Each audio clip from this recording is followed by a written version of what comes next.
This is Shir and Sefer Tanya, very based in the beginning, dealing specifically with the Hagaah of the Alter Rebbe.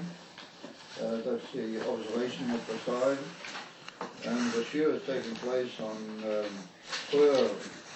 Sunday night, with Zion Tavis, Toshin Ein Beit. Alright, so we were dealing with the Yesod and the fundament that the Alter Rebbe put down, that every neshama, by our Yidden, doesn't matter who they are, the neshama is a chelik eleka mimal mamish, a portion, a divine portion from above, in a simple sense. And in order to establish that, the Alter Rebbe brought several sources from the Medrash and the Zoya and other places, telling us that all the neshamas and the souls of all Yidden derive from the level of Machshava, Kaviyah by Hashem. Hashem's Machshava. We saw that Machshava and Chokmah Lamaila are similar concepts, and we saw that they indicate the higher level, or the pneumius, the inner state of the brain. And we saw that that's the statement in the Torah that Yidden are the sons of the Eibishter, meaning that just like the sun, if we take biologically or anatomically, the sun is nimshach from the moyach ha'av, he comes, and the formation of the tipper, which gives rise to the birth of the sun, comes from the moyach of the av and of the father, not just from his brain, but in a very pneumius aspect of his brain. And the same way, all neshamas of Yidden, they come from the Eibishter's Machshava and Chokhmah, which they also the higher and pneumistic aspect of his Kaviyah, of the brain aspect of his Lamaila. In other words, Chokhmah Bina V'Dar. So, you might ask, well, wait a minute, the Inyan of Chokhmah is already a specific entity. It's a thing which is definable, and it's an entity which has a definitional status to it. How can you say that that's equal and doesn't disturb the fact that we said the neshama is from the very essence of Hashem himself? If it's already from his Chokhmah, then Chokhmah is a specific derived entity, whereas Hashem himself is completely beyond Chokhmah, it would seem. So how do we rectify both of those ideas? So we brought the statement from the Tikkun Ezra, where it said, the Iyu Chachim V'lei B'Chokhmah Dia, that albeit the neshama is from the level of Chokhmah, but Chokhmah and the Eibishter are mamish one thing. The Eibishter's Chokhmah and he himself are all mamish one unity. And that's Iyu Chachim. The Eibishter makes it possible for him to enter or identify with the union of Chokhmah. Iyu Chachim, he becomes wise, literally. V'lei b'Chokhmah Yadiyah. However, it's not a knowledgeable form of Chokhmah the way we know. It's something completely beyond our idea of Chokhmah, because it's united with the very essence of Hashem, isn't it? It's united with the very essence of Hashem. And therefore, being that as it is the case, we can have our, as it were, both things. We can, as it were, have our cake and eat it too. We can say that on the one hand, it's from the moyach, the brain of Hashem, which is Chokhmah, and yet on the other hand, it's one with Hashem mamish, and makes sense to say that it's a chelik eleka mimal, because Hashem and his Chokhmah are all united. Kameshikosu Rambam, like the Rambam said, Shehu Hamada, Hu Yodeya Chulu. Well, this is a very famous piece in the Rambam, in Hilchos Yesodei HaTorah, Perek Beis, right near the end of the Perek. That's in his great work, in the portion talking about the fundamentals of the Torah, right at the very beginning, in Perek Beis near the end. The Rambam writes that Hashem doesn't know things like we know, like the human knows things, because a human and his knowledge are two separate entities. And when a person down here in the human world knows something, then that something is outside him or separate from his essence, and by knowing it he brings it into his own being, and then he can be considered one with what he learned. But the two things are two separate entities altogether, and therefore his knowledge and him are like two separate in your.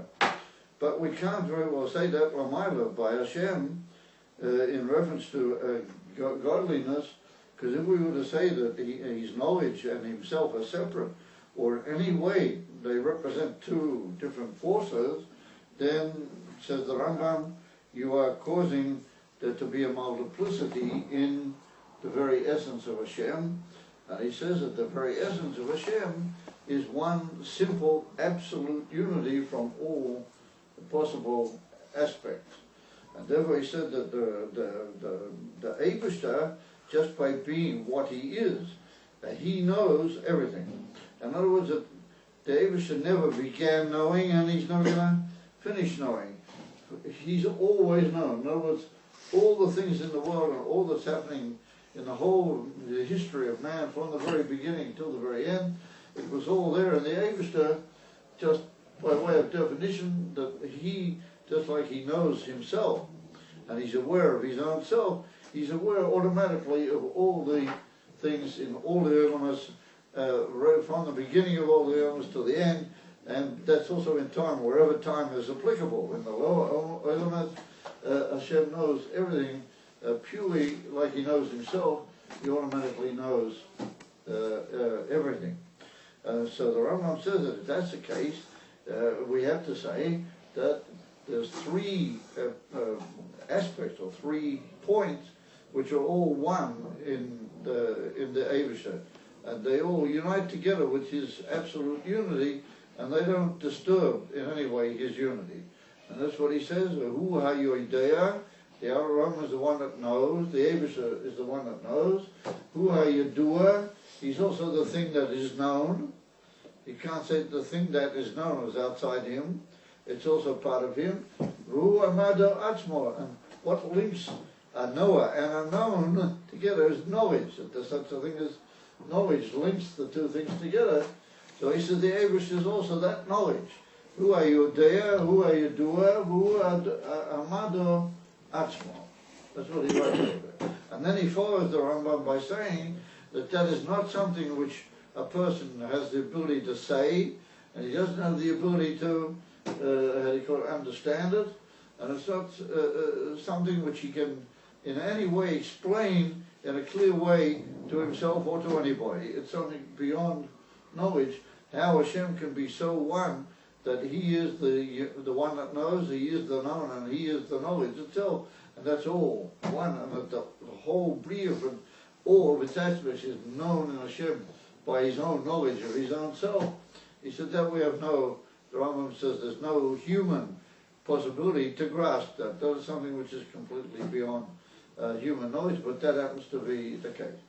So the Alter Rebbe has now brought a Rambam to support the principle that on the one hand the Neshama is the very essence of Hashem.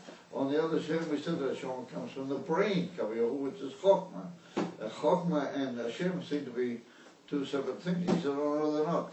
The Eibishter says that the Eibishter's wisdom and himself are all one absolute simple unity.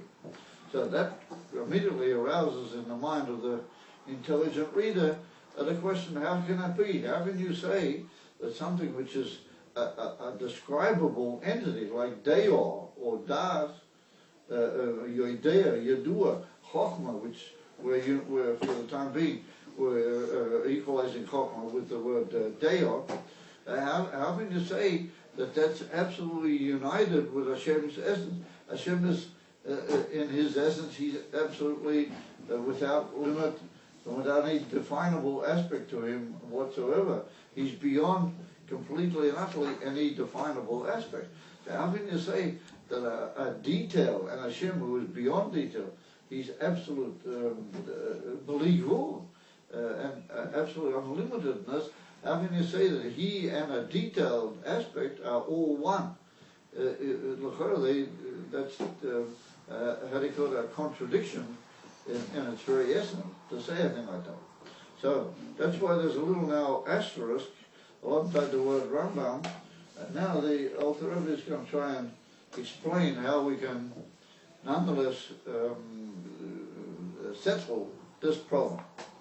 And he says in the Hagaah that the Rambam said that Hua Yodea, Hua Mada, Hua Dua, Hua Mada Atzmo. So he says, V'hoiduloi Chakmei HaKabbalah, that the wise people of the Kabbalah, the teachers of the Kabbalah, admitted to the Rambam. Hoiduloi. Now the word hoidu is an interesting expression. Hoidu means something you don't really understand in its simple or its definable terms, but you believe that it's right, therefore you admit it. So why would the Alter Rebbe, why didn't he just say that they agreed with him? Now in another part of Tanya he quotes the same theme, and he does use the expression that they agreed with him. But here he says they admitted to him. So we should suggest that we're talking here about things which are, the Rambam himself writes, that this is not something you can, it's not within the Machshava, the Mensch, to understand, or to even say it in his mouth. He can't even give it up, and he can't have no understanding how this can be explained in clear explanation. It's something completely and utterly beyond reasoning, how the very essence of Hashem and specific entities can be one. But therefore, when it comes to the whole essence of Hashem and his undefinable,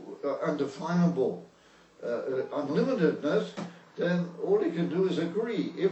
If great people are called Chakmei HaKabbalah, now the word Kabbalah means things that we have by reception, not things that we've worked out in our own mind. And the great works, like he's going to quote the Alter, the Pardes from the Ramak and the Kisvei Arizal and other things, they also admit that you can't understand these inyanim, but they attempted to cause us to understand as much as possible for a mensch, according to reasoned pictures and systems, to try and appreciate Elokus according to reasoning. Therefore, they, when it comes to this particular point, they also only admit, they are hoid, in other words, they agree with the Rambam about this, the Chakmei HaKabbalah. As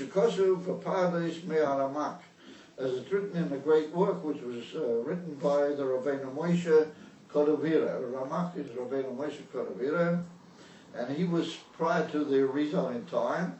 Actually, the Arizal arrived in Eretz Yisrael just a short while before the Patira, the passing of the Ramak, and he was actually at the Ramak's funeral. The Arizal actually attended the funeral of the Ramak, and he had tremendous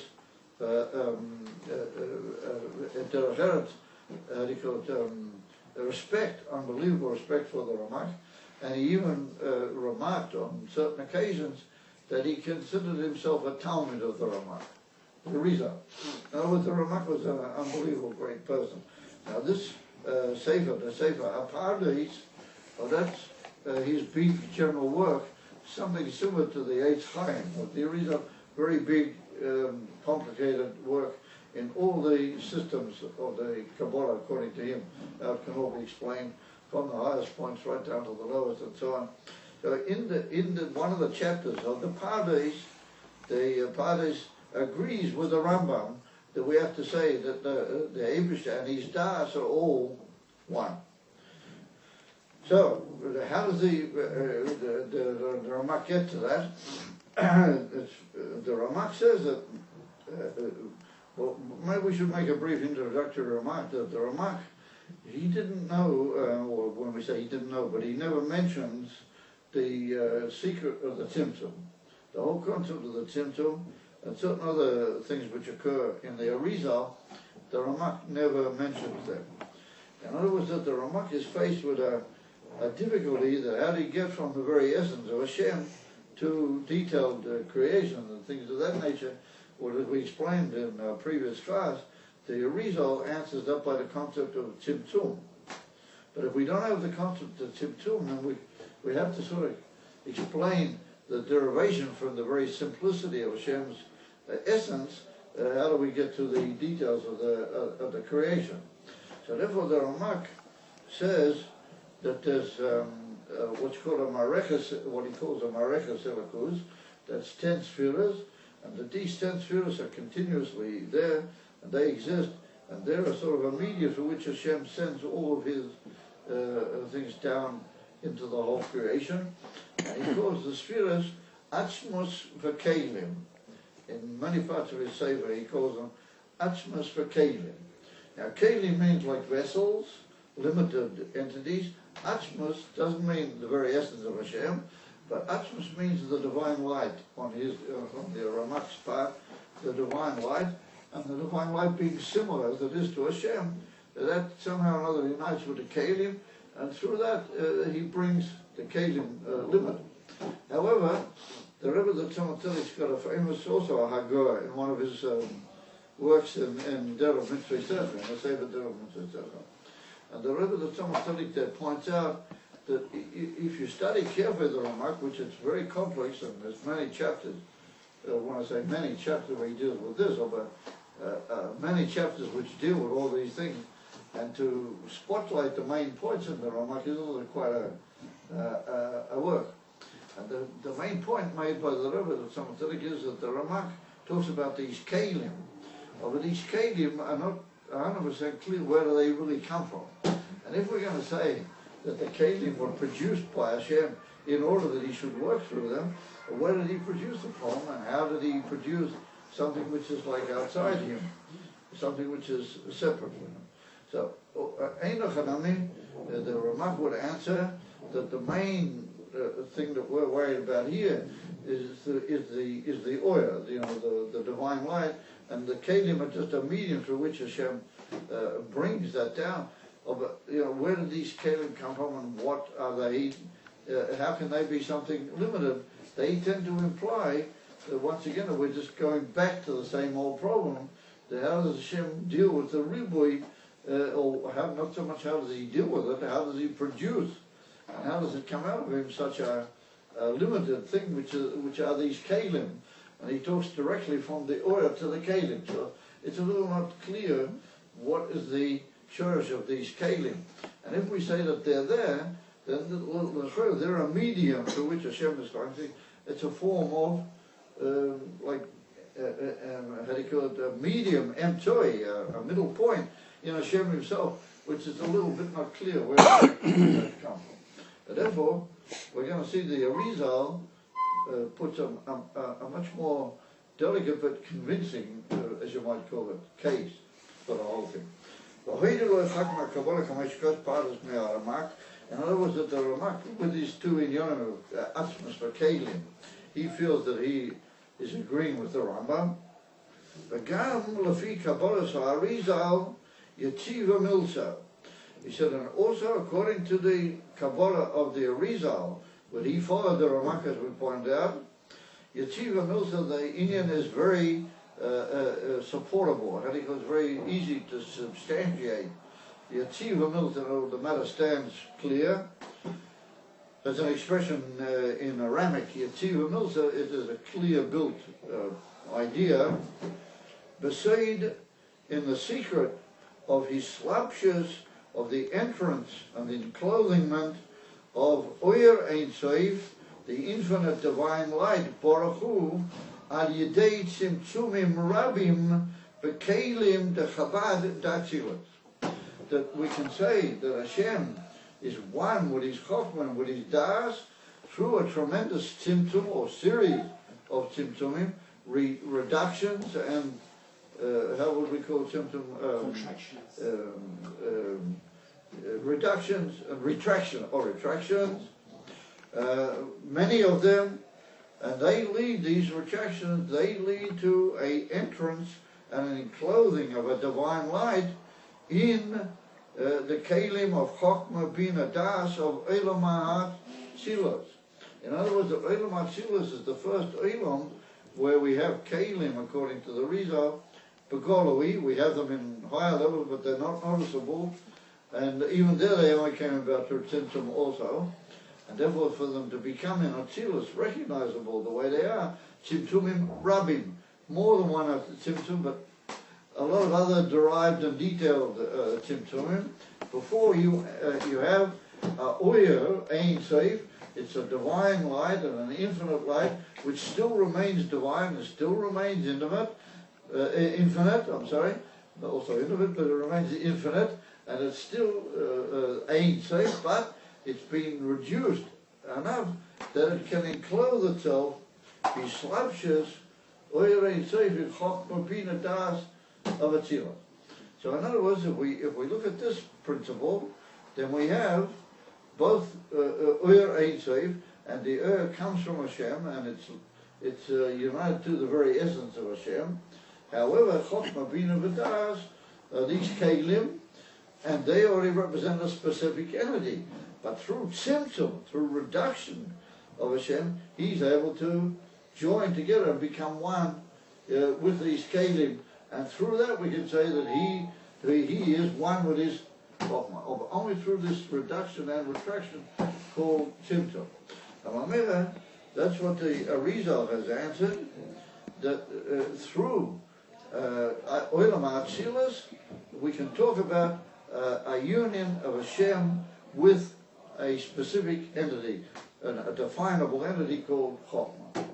And if you reach Chochmah, you reach Hashem Himself, because they are, and that's what the Rambam says, they are one thing together, absolute unity, but that can only be through Tzimtzum. Now the Ramak didn't mention the Tzimtzum, and therefore it's a bit difficult in the Ramak, where who's sort of reducing himself to who, and therefore the Kalim, it's not clear where they come from. But according to the Rizal, the Kalim are like a direct product of the Tzimtzum, and the Oyer is also affected by the Tzimtzum, but the Kalim are a direct product of the Tzimtzum. And therefore these two limited entities get together and they form a unity of Hashem. But you're going to say to me, well, you just admitted it was a Tzimtzum. So it's not Hashem Himself, it's Hashem in the form of limitation. He's been reduced and reducted and retracted in order to enter the Kalim of Atzilus. So here we meet up with the word Sod. That's why the Alter Rebbe said we're talking about the Sod of the Tzimtzumim, because the Tzimtzumim represent a tremendous secret. And a secret means something which you can't really grasp. You know, you have to have the key to the secret, but even after you have the key, it still remains it remains a secret. And that is that even though Hashem has been retracted here, He still remains, He's not really affected by the Tzimtzumim. He is reduced, and He's still the same as what He was. And that is something that, like the Rambam says, that's something you can't possibly understand. How Hashem can be reduced and yet not at the same time. And that's the tight Sod on Tzimtzumim. That even though He's undergone these Tzimtzumim to unite with the Chabad Atzilus, it hasn't altered Him at all, and it's still correct to say, Hu v'chot mosi echod mamish, and that's the Sod of the Tzimtzumim. So I mean, if we're going to say that Tzimtzum didn't happen at all, then what is it then? So we have to say that the Tzimtzum is only in one direction. The Tzimtzum is what we call, lift up your head and sit normal, please. The Tzimtzum is what we call one direct, how do you call it, a one-way street. It only acts in one direction, not in both ways. Pirush, the Tzimtzum acts only towards us. As far as we're concerned, Hashem has reduced Himself. Or as far as He's concerned, He hasn't reduced Himself at all. And so therefore, both things could be true. But on the one hand, He's not affected by the Tzimtzumim, and on the other hand, there is a Tzimtzum. He's not affected by it, and yet there is. And so, but nonetheless, even when we say we are affected by the Tzimtzum, it doesn't alter the fact that even inside the Tzimtzum, even if we take the Tzimtzum klapi us, it still means that Hashem is one with Chochmah. That He and Chochmah are the same, and therefore it still remains a Sod of a Tzimtzum. L'gabi Hashem b'vadai, the Tzimtzum is not. Even l'gabi us, it's not a real tzimtzum, not a tzimtzum amiti, because it doesn't prevent the, and that's why the Alter Rebbe calls it a sod tzimtzum, because it's a tremendously profound doctrine, the whole doctrine of the tzimtzum. Well, that's how the Arizal answered. That's how he answered. Now, here we have to meet up with just a little bit of background in order to continue, and that is that Tzvana, the Alter Rebbe, was a great grandson of the Maharal Miprag. You've probably heard of it. The Maharal Miprag was 6 generations back. He was the great-grandfather of the Alter Rebbe. In other words, the Alter Rebbe was the 7th generation from the Maharal. And the Alter Rebbe held very much from the Maharal. Who didn't? I mean, the Maharal Miprag was held in tremendous reverence by all the great Gedolei Israel from his time. And he was, by the way... He made the Golem, yeah? Yeah, he made the Golem, yeah. And by the way, he was the Rav of the Tosfos Yonta. The Tosfos, the great Mephorish of the Mishnayos. Tosfos Yonta, he was a Talmud Yashar of the Maharal Miprag. Anyway, the Alter Rebbe is concerned here because in a famous work which he wrote to Maharal, called, it's a Pirush on the Hagaah Shel Pesach. It's called the Gevules Hashem. Gevules Hashem. He wrote a very famous introduction to that work of his Pirush on the Hagaah, the Maharal Miprag, and there he deals with certain questions of this nature about about the how Hashem knows things, how Hashem relates to the world, and all this type of thing. And there he brings down the Rambam, that the Rambam says, "Who are you there? Who are you doing? Who are there Atzmo?" And he differs tremendously sharply with the Rambam over there. And he really goes to town, the Maharal Miprag. And he says that you cannot and you must not say that anything which is specific, like Seichel, Das, and Chokmah, are like what we consider the Rebbe tells us, they're Seichel. So how can you possibly say that Hashem has a unity with Seichel, even to the point of saying, "Who are there Atzmo," that Hashem is the Seichel, and it's all Him? How can you possibly say that? So the Maharal Miprag wants to taina against this whole concept of what we called earlier in the Ramah, Mareches Elikus. There's no like arranged system. There's only Hashem. There's no spheres and all these type of things in the middle. There's only Hashem. If Hashem wants to do something in the world, everything is from Him. He just makes for that particular moment and purpose that is required. He makes at that moment a certain inyan, and then once it's been done, it's finished, and that's it. And he uses the expression brio. He uses the expression brio, and he says that Hashem creates a thing called knowledge at a certain moment, because he needs to connect with the brio and find out what's going on. And therefore he creates an inyan from das, and through that he uses it, and when he's finished with it, either it remains if it needs to remain, if it doesn't, it's just not, it just disappears or it becomes dissolved in Elikus. And therefore there's no fixed entities of any sort that can be described in Elikus. Only what Elikus does for its own sake to relate to the Bria. That's what the Maharal says. And therefore he says there's absolutely no specific entity which Hashem unites with, because he can't possibly do that. It's beyond all possibility to say such a thing. This is a famous case of the Maharal Miprag, and in Shurish Mitzvah Tefillah, in Derech Mitzvah Sefer, the Rebbe, someone said he brings down the Maharal's Lashon. He quotes the whole piece from Gevules Hashem, and he talks about it. So, the Alter Rebbe being an Einiko from the Maharal Miprag, and holding from the Maharal Miprag very much, and knowing that the Maharal Miprag tainas very terribly against this whole way that we've just suggested. Now, the Maharal Miprag was before the Arizal, so he didn't know, or when I say didn't know, he didn't use the concept of Tzimtzum. He wasn't aware of the whole Shitta. And therefore we're going to see that the Arizal is like a midpoint between the two extremities. The Ramak says that there are Kelim, and Hashem works through the Kelim, but we don't quite know where these Kelim or exactly what they... And the Maharal Miprag says, Kelim, a specific thing, absolutely out. No way. Hashem just finds a way whenever he needs to. He finds a way to relate to the Bria. comes along the Arizal in the middle, and he says, both of you are right. But the answer is the Tzimtzum. The answer is this whole idea of a retraction in the middle. That's why the Alter Rebbe uses a very interesting expression, Yetziva Milza. It's a very substantiated point on the part of the Arizal. However, he doesn't want to leave the theater, as you might say, the Alter Rebbe, without making the morale also right.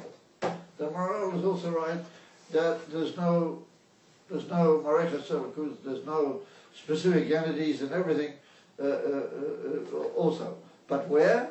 Above Atzilus, beyond, higher than Atzilus, in the simplicity of Hashem, before he made the Tzimtzum, before the Tzimtzumim, which led to Atzilus, took place, then the morale is right. Then for sure, Chas v'sholom, there's absolutely no existing entities such as Seichel or Chokhmah or anything of the nature, Klal, in Hashem. Even to the point that the whole talk about Chokhmah, Deya, and all those things is just like talking about nonsense. Legabe Hashem, and he said, we will agree with that,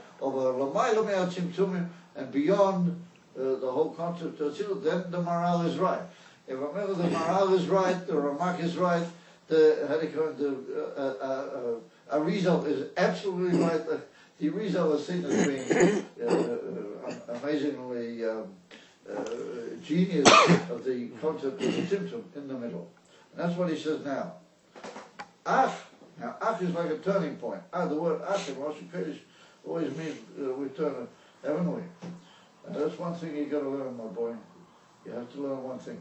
You must never give up. Yeah. You must never give up. Things might sound difficult. They might be, a bit over-challenging or expensive. But you don't close the safe. If you do, then you close the door. You've got to always keep the safe open. You've got to always keep holding. When I first started losing on, I reacted like you're acting now. Wow, But if you just listen, and you keep your book open, and you keep your mind open, then something goes in, and then later on you learn it again, or you see it somewhere else, and it makes more sense. And gradually, as the years go by, ultimately, it'll never make sense. Ultimately, it can never make sense, because that's what the Hoidulei Chokmah HaKabbalah, even the Ramak only just admitted that the Rambam's right. He didn't really say he knows why in the ultimate sense, and the Arizal also not. Rabbi, does Chabad exist in Kesser? Chabad Atzilus is Kesser? Does Chabad exist in Kesser? Yeah, but Chabad Atzilus is not Kesser. Chabad Atzilus is underneath Kesser. The Oyer Ein Sof is Kesser. But to a certain extent you're right. The Chabad Atzilus is Kesser in the sense that Chabad is Kesser. And the Pnimius, there's something to be argued for. Ach, he said, he said, this is only talking about in Atzilus after the Tzimtzumim. He said, no such thing, only absolute simplicity. She'ain tzei parachu, merumam umisnasei, roimamis ein kates, lamayla mayla memahusha b'chinas chabad. He says it like we've written in another place, that the Eibusha, how we use unlimited, the very essence of Hashem, is elevated and laudated, and remamus in laudation and elevation, ain't Kate. Absolute no form of description or no form of end. Lamayla, completely beyond and transcendent to Mahusa B'chinas Chabad. In the very simplicity of Hashem, beyond Atzilus, before the Tzimtzumim, the Maram and Prague is right, there's absolutely nothing. B'chinas Chabad, Adshem Mahusa B'chinas Chabad, until the essence and the state of Chabad, Nechshevas Kasiya Gufnias, Etzlo Yisbar. The etzim of Chokhmah, or anything which can be what the Rambam calls Deyo, is like Hashem, it's like what's called a wave of the hand. It's called Asiya Gufnias. It's just like, and so what he means is just like by us, to do something quick in the form of a physical doing compared to your, let's say, the highest aspect of your soul. There's no comparison. In the same way, Kavioho of a Rima was Adain Kate, the whole in of Chochmah is just like and I see your Gufnias, Eitzel HaKadosh Baruch Hu, Gufnias, the Kamuran, bodily doing by Hashem just doesn't exist. So it just shows you how low Kavioho, Gabi Hashem, Chabad Chochmah Binu Das really is. Yeah, so the Kumta is that the morale is also right. The morale is right, over everybody's right. Or seesaw. Whenever the Abishah used Chokhmah, it was like he did a physical act, or something that had no erech or basic comparison to him whatsoever. So I think we're holding at the right moment. And that's a very difficult Hagaah, and a very difficult part of Tanya. It's this is probably one of the most difficult chapters in the whole of Tanya. But that's the way it is. You've got to take the light with the heavy, and you've got to take the easy with the hard, and that's the way it goes. So we will continue Be'ez Hashem in future episodes.